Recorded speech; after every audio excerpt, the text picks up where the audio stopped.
It's always fascinated me how people interact with those that they idolise. There was once a time where you could only connect with your face by screaming at them from behind a barrier, or maybe you'd be lucky enough to bump into one in a hotel. But social media has changed all that. We can now interact with anyone from our fingertips. YouTube has allowed almost anyone to gain an audience overnight, and that creates unclear boundaries between creators and viewers, leading to many a difficult situation. Over this week, I'm going to be talking to a variety of creators to try and understand why things are the way they are, and how we can become more empathetic in this mad online world. No one quite knows what the rules are still, and that's why I hope you join me in exploring the creator-viewer divide.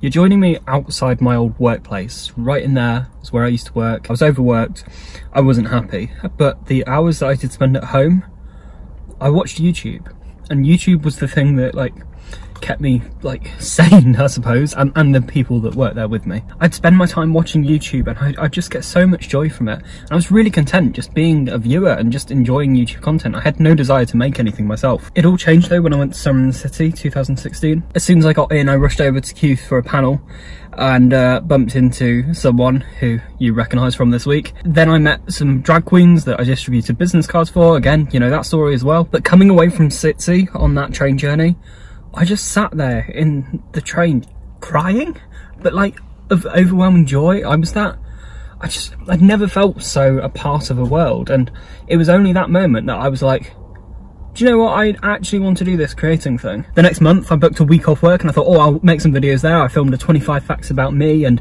a story time about how I met Matt Smith and Lily James, but they were both rubbish. They were so bad. But then when it came time for me to leave that job, a competition arose and I went and stood in front of this wall wearing this t-shirt, and I just spoke, honestly, I spoke words that rhymed, and then the comments started pouring in, and I'd never had such a greater sense of achievement. And I kept making videos, and yes, that is the Lego Disney Castle. Let's just take a second to appreciate that. I was making videos because something triggered me too. I was forced into it. Well, I wasn't forced into it, but I had something to kind of propel me. And if I think about it, I said I had no intention of creating, but I think I did deep down somewhere. I just didn't quite realise that YouTube was going to be the place for me to do that. You see, I was quite late to YouTube in terms of watching it. I was 2015 really for me watching most people, by which point YouTubers already seemed to be celebrities. Everyone who I was watching on YouTube was someone else's best friend or brother or uncle or wife or whatever,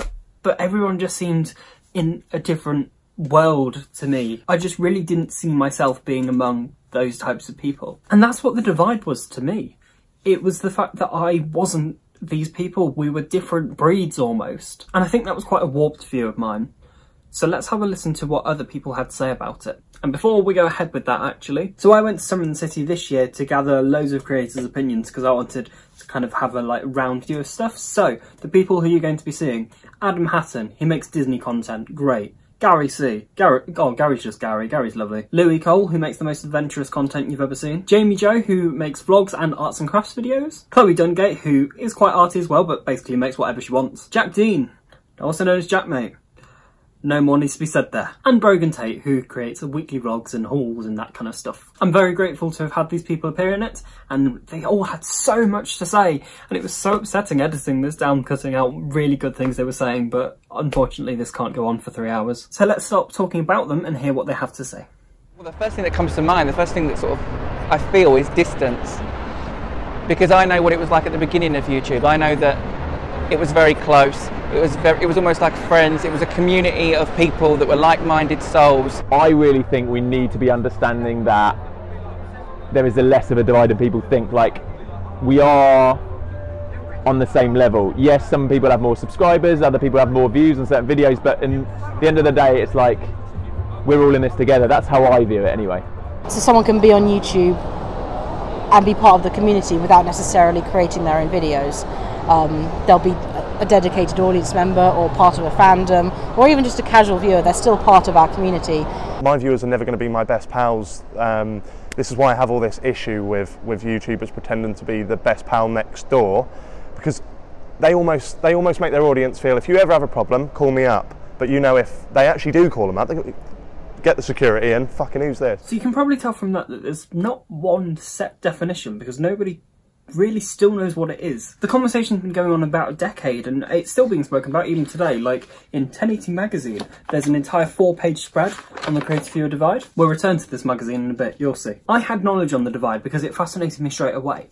However, one thing that I was completely unaware of was how it immediately would come into place. How I had my idea of the celebrity YouTubers. I thought it was only them that had struggles, but nope, I realised pretty quickly it happens among smaller creators. I'd had instances of people overstepping the boundary from really early on. Like, I only had 200 subscribers and stuff, and I remember having a complete freak out about something. The other thing to be aware of, which I haven't really spoken about this week too much, the creator-creator divide. Because we have the big YouTubers, we have people who are also smaller YouTubers, but the smaller YouTubers are still very much viewers. Not that the big YouTubers aren't viewers as well, it's just they've got a lot more respect because they've got a name for themselves, so they don't have to be presenting themselves as a viewer. One lesson that I learned very early on was the fact that just because you're a creator, that doesn't automatically entitle you to be talking to every other creator. And I mean this in the way of, when you start YouTube, you want to be building your contacts, you want to be building your network, and therefore anyone who makes similar contact to you, you normally end up in touch with. You have people forcing themselves onto you like, oh look, we make the same stuff, yeah, we should be friends. Just because you make the same stuff does not mean you're going to get on.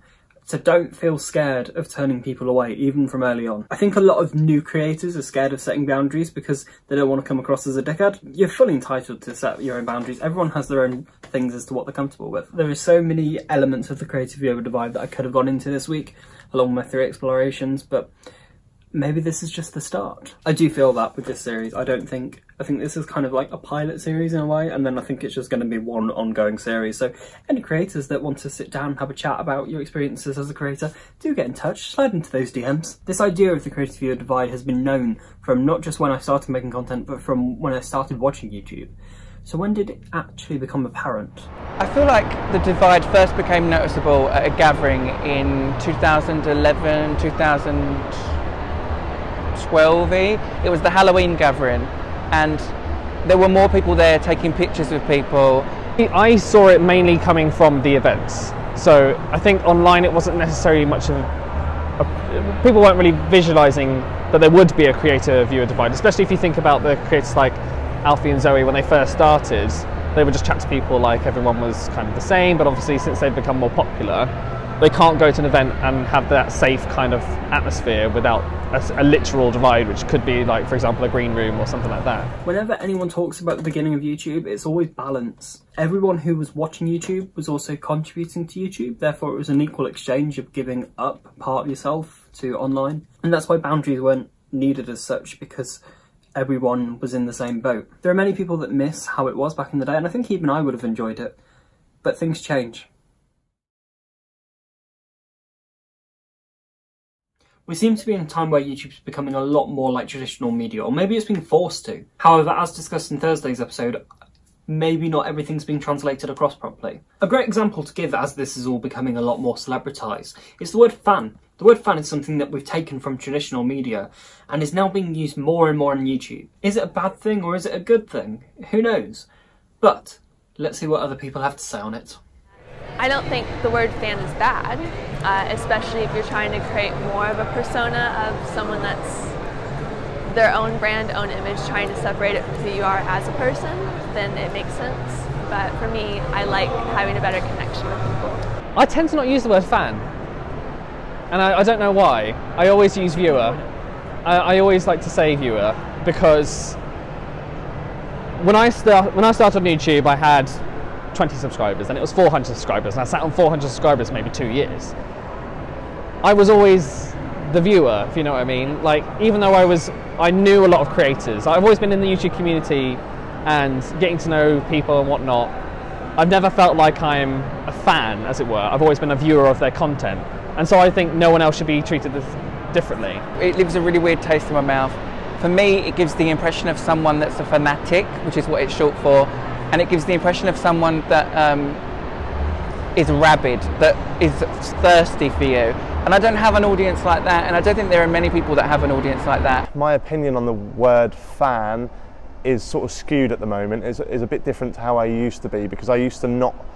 I hope that, I'm sure there's some cases out there where I've slipped up in the past, but I don't tend to call my viewers fans, because I I said this to Fiona on the way into this event. It's not that I don't like meeting people. I love it, and that's the reason I come. We don't get paid for this, so that's why I come to meet people. But I don't like the fact they put me on a pedestal because I make these videos. I appreciate it. I understand it. Doesn't mean I like it. So I'll meet them all day long. But when they come up and act like I'm this god, then it's mental. You can see that as a whole, the opinion on the word fan is changing. People are definitely becoming more accommodating of it. However, I feel the fact that people are becoming more accommodating this is bundling viewers together too much. Note how I use the word viewer there, because I'm still a bit iffy on the word fan. I do think you can be a fan. It's just I don't think that talks for the majority of any YouTube audience. You can be a casual viewer.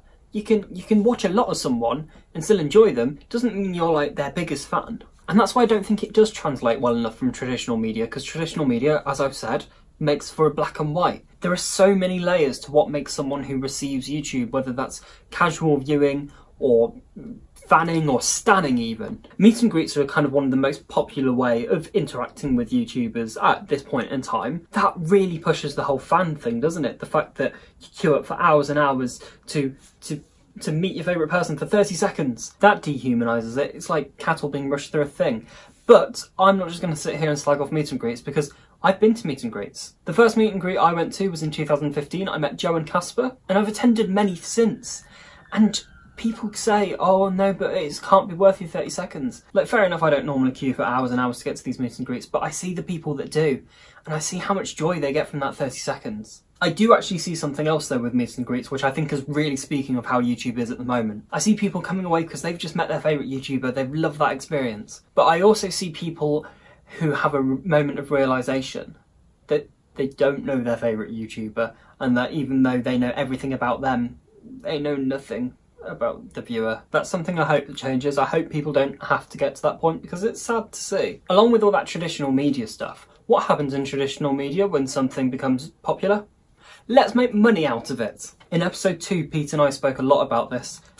YouTube is becoming a business. Or maybe it's become a business. Well, for the most people anyway. We live in a time where I really do wonder, if you took away the money, and if you took away the ability to see how many people you had watching you and subscribed to you, how many people would still be creating? For the love of creating. There's a lot of people like Kevin who started out as a hobby, but he's realised at the point now he actually has to sustain himself and he has to do these things. Which is understandable. I'm not going to sit here and have a go at everyone who just uses YouTube to make money. Fair dues to you. Earn your coins. I just miss the element of it where you could really see people were creating for the love of creating. This is really generalising it here, but it seems to be, if you're 17 years old, moderately good looking and own a camera, start YouTube. There's 100,000 subscribers, away you go. That is very generalising it, but that's how it feels. The effect of all this celebritising of the YouTube world really makes it interesting for people like myself. I said I was almost intimidated by the fact that everyone on YouTube appeared to be celebrities. But after I've talked about the state it is at the moment, how can people not expect me to have thought of it like that? And one thing I did see about that, I saw people were only working with each other or being friends with each other if they had the similar amount of subscribers. It made me think, God, am I only going to be valued on how many subscribers I have? And I think that's a fear for a lot of people. Like, am I never going to be able to creatively achieve what I want to achieve because I'm limited by how many people have chosen to press a button? So let's hear a few words from some people that don't believe it's all about numbers. There's definitely YouTubers out there that's all they worry about. Like, it's so transparent in terms of you walk around places like this, you go up in the green room, you can see there's YouTubers sitting with other YouTubers because they're of a similar net worth, I guess.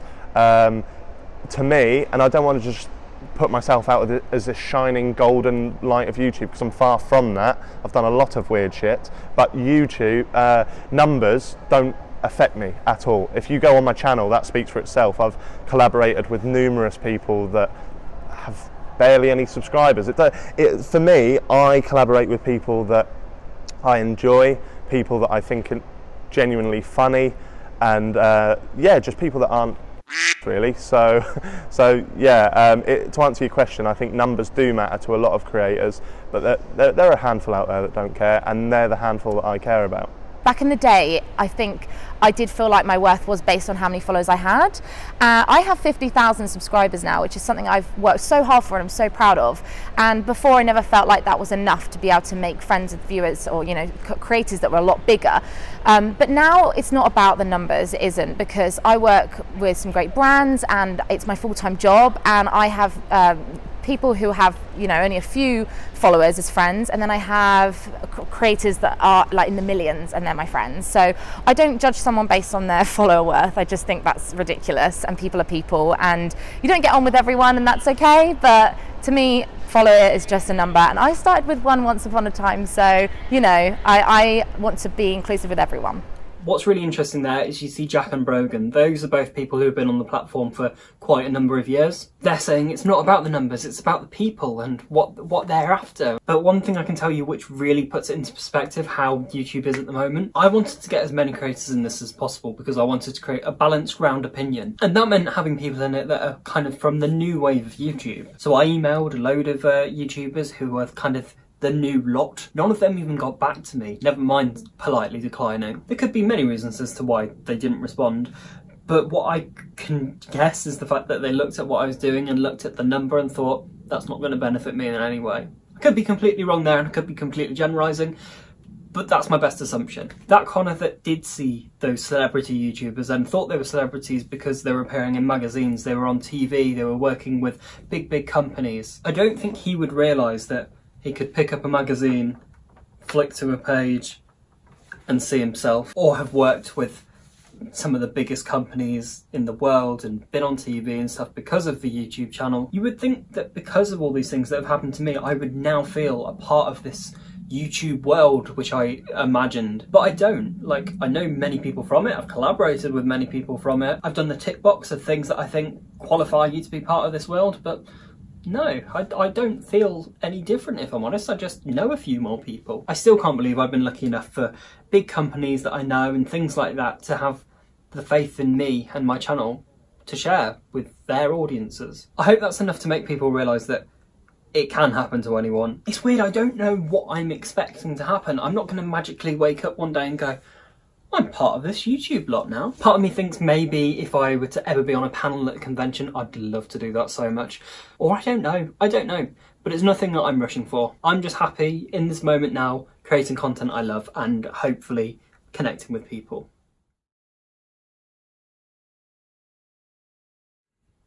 Back in front of this wall for this bit, feels right, you know, cyclical structures and all that, back where it started. Now the future, we can't read the future. We don't know what's going to happen. But over the last week, we've discussed how in some areas the divide needs to close a little and somewhere it needs to open. So ultimately, where is it going? Is it closing? Is it opening? Or should there even be one altogether? Let's run the VT. Sometimes I think it's necessary, for not necessarily for like my demographic, my sort of creator viewership, but when you get to creators who have hundreds of thousands, millions of subscribers, I think there's a safety risk sometimes involved with the viewer-creator divide. It used to be, having been in YouTube for so long, I've kind of seen it stretch a bit further. Because obviously, like the first Summer in a City you think of was just people meeting up in a field. And that was creators and viewers. So yeah, I think there is. In some ways it benefits because it makes it very clear about personal boundaries and the way people approach you. Because there is a certain mode that happens when you talk to friends, and there is a mode that happens like a professional mode, and though that is a difficult thing for me to say because I don't really treat my channel as a professional sort of body. I put up videos when I want, I do live shows and hang out with viewers on live shows and chat to people and message people back and reply to comments, but you do have to maintain that boundary because, you know, you don't want to upset anyone or just take it to the point where they're not comfortable. So I do think there needs to be a divide, but I think there are a lot of creators that could be a bit more nice. I think for the biggest creators, from conversations I've had with them, especially ones that don't do too well in settings where they are in a crowd of people, I think it is difficult to see. I can do well in a crowd of people. I'm tall, I can handle myself. Someone like Zoella, right? I know she has anxiety issues. She would really struggle, be surrounded by 100 people wanting a selfie, right? I totally understand in that setting where you'd have to have some kind of boundaries. And this is like a physical divide I'm talking about. When it comes to like status, I don't think there should be a divide, but I'm completely aware of why there is, because it's the same with any kind, I hate to use this phrase, but it's the same with any kind of celebrity culture. You are going to have fans, and there's a lot more fans than there are that person, so that person can't give a bit of themselves to everyone, where it's much easier the other way round. So there shouldn't be a divide, but that's the way the world is, and if you can bridge that gap as much as you can, then you're winning. I'm sure that was the answer you were expecting.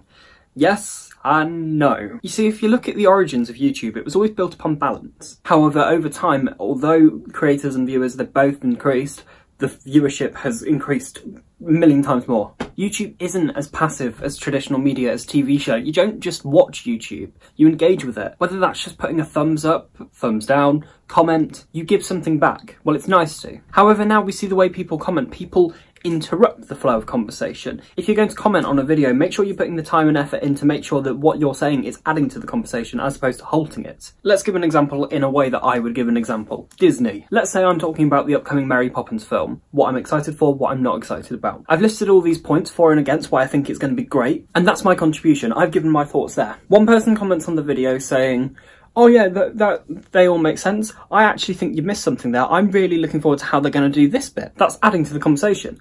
Whereas you get the other person coming along, going, when's it released? I see far too much of this nowadays. You see people commenting questions on videos which you could so easily Google. I really can't stand and tell you, though, how to watch YouTube and how to engage with YouTube. Do it however you like. It's just those are the ways that I could easily explain that. Let's put this into kind of a bigger example. I stand here, I make the video.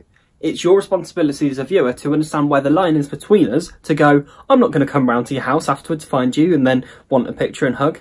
You see that far too often nowadays, don't you? But you get the point I'm making. It's equal responsibility from both parties. However, I feel the creator has to put the lead in to go, this is where my line is. I'm not comfortable with you crossing this. On that point, you do have to remember though, creators are human. We don't always feel comfortable enforcing these boundaries because we don't want to feel like a dick. So then it also comes onto the responsibility of the viewer to just not do things like asking for mobile numbers. An example I can give of me drawing the line is I don't do private messaging. It stresses me out, it scares me, and I feel that works for me. It draws a line and people know I won't respond to those messages. Everyone has their own different way of doing things, and that's great. Just respect the boundaries of the creator, and creators respect the boundaries of the viewers.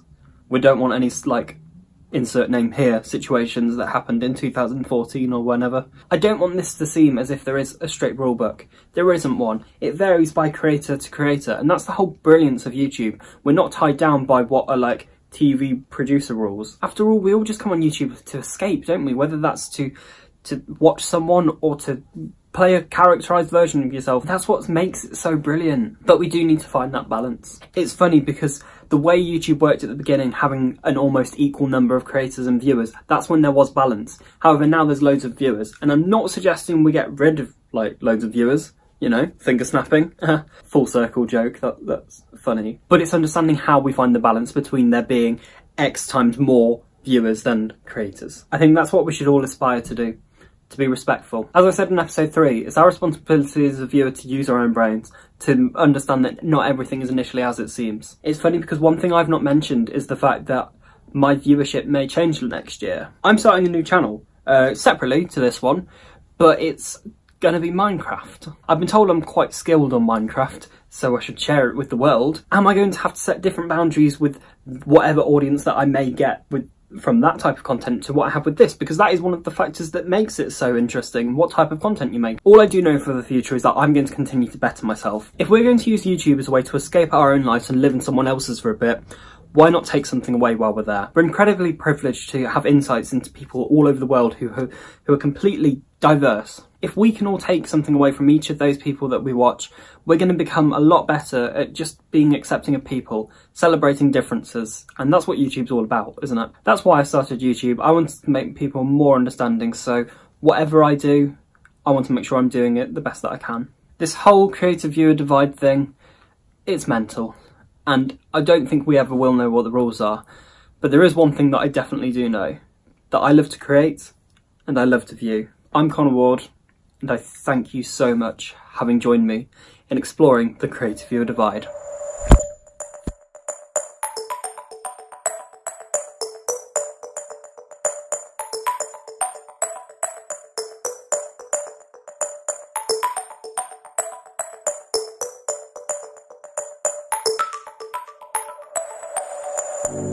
Creator divide? Never heard of it. You know, I'm all here for the commoners, the common man, but peasants, I mean, they're filthy, they smell, they ain't got the coins, and you know, they peasants.